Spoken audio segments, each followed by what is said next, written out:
So this time you've created an amazing classroom and you don't want to go through the process of creating your posts again, or even spending time bringing in posts from your previous archived classroom as the reuse function of your classroom.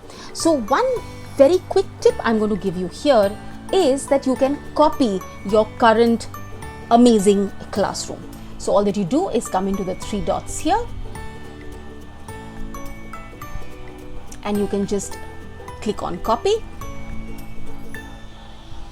So this says copy of, and I can just rename this as, let us say, template, or simply class 12 history, and update this to 20, 21, 22,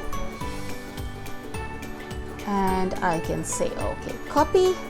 It takes a little bit of time because it's copying all those topics and classwork items that you had posted. Only what you had put in the stream does not get copied.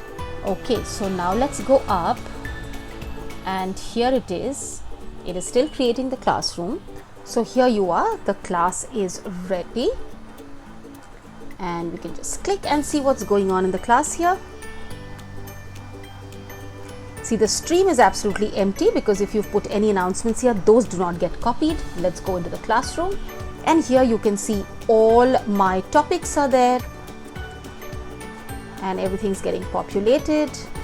So now that you see, all of what I had posted in my previous classroom comes up here as a draft. So all I need to do is just review one of my drafts. Let's say I can review one of my drafts, go back and edit if I need to.